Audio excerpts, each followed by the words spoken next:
So you want to become an entrepreneur but don't know how. So I've made over $10 million in my business since 2012, and I don't have any employees and have consistently been doing 7 figures a year. And being an entrepreneur affords you a pretty nice lifestyle. Now, in this video, I'm going to walk through kind of my formula for being an entrepreneur. It's not the only formula, but it's a formula, and it goes like this: ideas, research, talk, test, and start. And I'll be explaining to you the ways you might be able to become an entrepreneur yourself. Let's get it.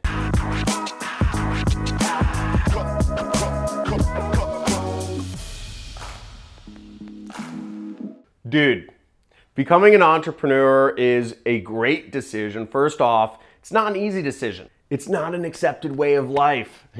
I met so much resistance from my family, from my friends, from my coworkers. It was enormous. It was crazy. Nobody understands really what it means to be an entrepreneur. There's no guaranteed path. I want to explain my definition of an entrepreneur for a second. In my mind, an entrepreneur is not a franchisee, okay? Somebody opens up a franchise, possibly, but it's definitely not somebody who's a startup, a company that's looking to raise money in order to make money. An entrepreneur is somebody who runs a cash flow business, a business that makes money, that affords that person to live and pay themselves and pay employees and all that jazz. Now, I can tell you from experience that your life as an entrepreneur is much better because when you have your own life in your own hands, when you are responsible for your own income,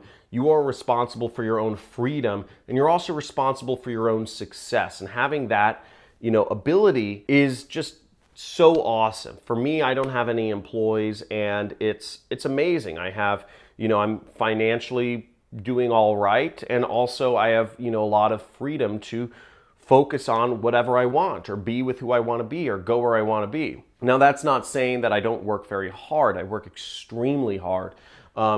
And here's how I would start if I was giving advice to somebody else to start and become an entrepreneur. So number one is ideas. You want to get all your ideas out. And ideas meaning, what is an area of business or life that you feel that you can add value in? What is something where you can do something better than whatever is currently on the market, okay? It may be that you can create a better bird feeder. Okay, you have ideas for creating a better bird feeder because you don't like the bird feeders that they sell in Walmart. Or maybe your idea is more of an invention. It's like maybe it's a little robot that cleans up dog fur around your house. A robot that specifically cleans up dog fur around the house that people might want to purchase.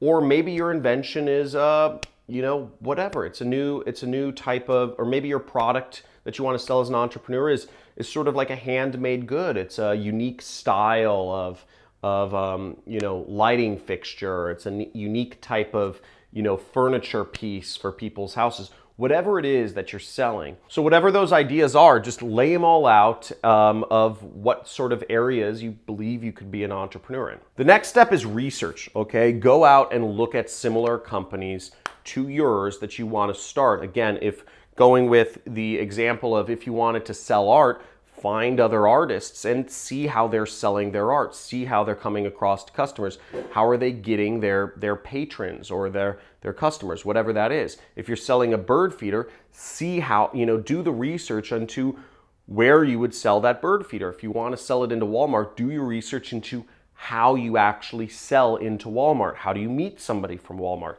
How do you get on their radar so that you can have a meeting with them in Bentonville? How do you perform that meeting? What are they looking for? What sort of cost structure? What sort of margins do they want to make? All of this information you can find on the internet. You can do an unbelievable amount of research on a business before you started on the internet, but you want to understand all of the different sides of the business. Who are the suppliers? Who are the vendors? What sort of costs? What sort of margins are you dealing with? Are you going to be cash flow negative? Are you going to be cash flow positive? What are the terms that your vendors and suppliers get? You can look up a lot of information, okay? There's no reason not to do research. If you skimp out on doing research, you're not taking your business seriously. Research is the most foundational element of any business. Understanding the ins and the outs of the players in an industry is super important. If you want to sell hot dogs in New York, you better know, where do you get the hot dogs? Where do you get the hot dog stand certification? You know, do you have to have food inspections, etc.? There's so many laws and regulations and vendors and suppliers, and you can find this information simply by calling them up or doing research or whatnot. Talk to other company owners in your space. If you're selling art, talk to a few artists. Ask them how they sell their products. And also keep in mind, you know, what I didn't address here is, what is your goal?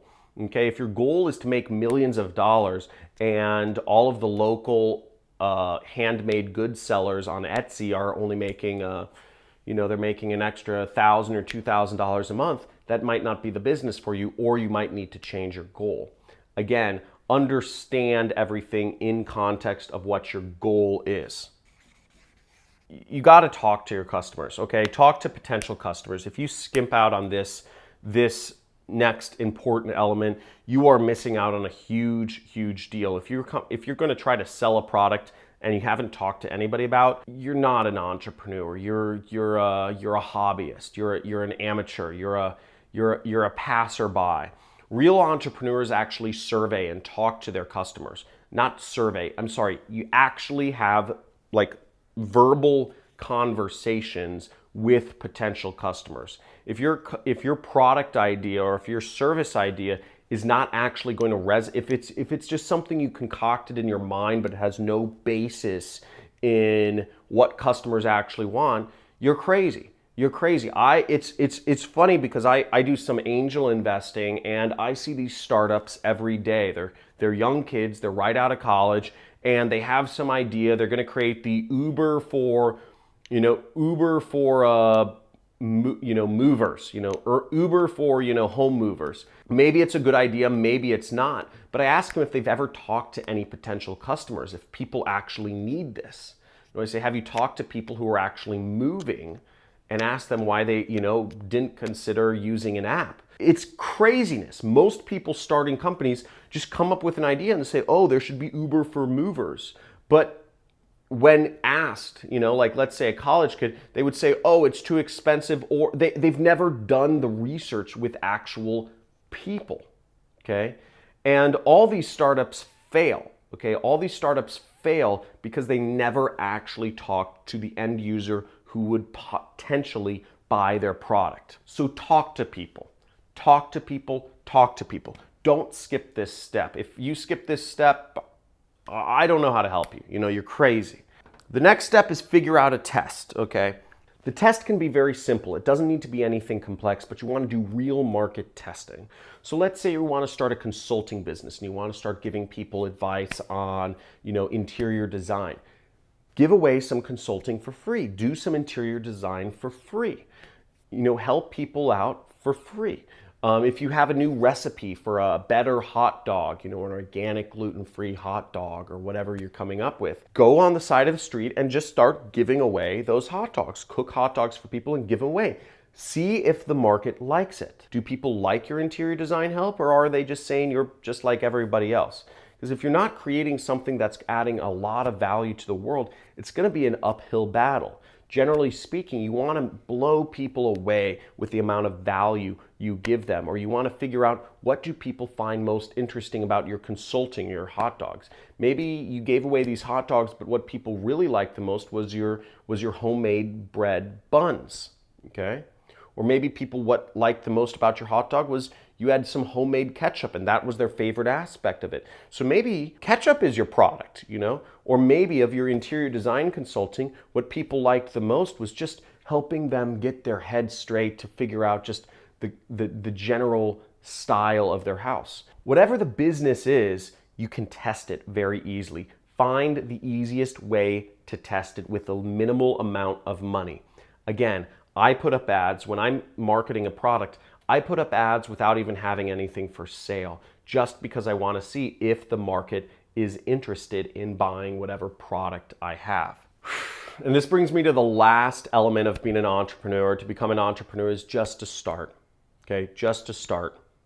Start selling. If you've Post some ideas. If you've done your research and found the business is viable and other people are making the amount of money you want to make, you have an idea of all the vendors and suppliers, you've talked to people, you've talked to maybe company owners as well as potential customers and asked them if this is a real need for them, and you've also tested it. Again, testing is the most important part because people lie. You can talk to 10 close friends and ask them about your business, but they'll say, oh, it sounds great. But when it actually comes to buying or using your services, nobody might. But the last element is if your business fits all of those different 4 things, is just get started. Just get started and don't turn back for at least 3 to 6 months. Don't look behind you. Don't doubt yourself. Don't lack self-confidence. Don't second guess yourself. Don't second guess yourself because your husband is second guessing you. Don't second guess yourself because your wife is second guessing you. Don't second guess yourself because your parents or your family or your friends or your coworkers are second guessing you.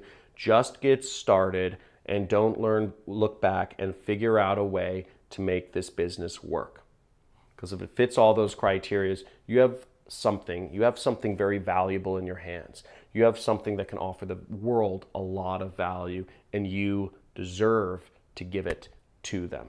If you got some information from this video, make sure to give it a big fat like. Subscribe to my channel if you'd like more information. I do a lot of videos on affiliate marketing and making money online. I've made millions of dollars online as an entrepreneur myself, and I teach others how they can do the same, and doing it with 0 employees. I don't have anybody who works for me, and I live a pretty nice life. So next thing is leave a message in the comments. What particular subject here helped you out the most? Was it figuring out the ideas, doing the research, talking to the customers, testing the product, or just getting started? Let me know what made the most sense to you and what resonated the most with you. Thank you so much for watching. I hope some of you go out and start your own businesses. This is the way to become wealthy and fulfill your dreams. And just by being on this video, I acknowledge you and appreciate you for being an amazing human being. Go forth and prosper.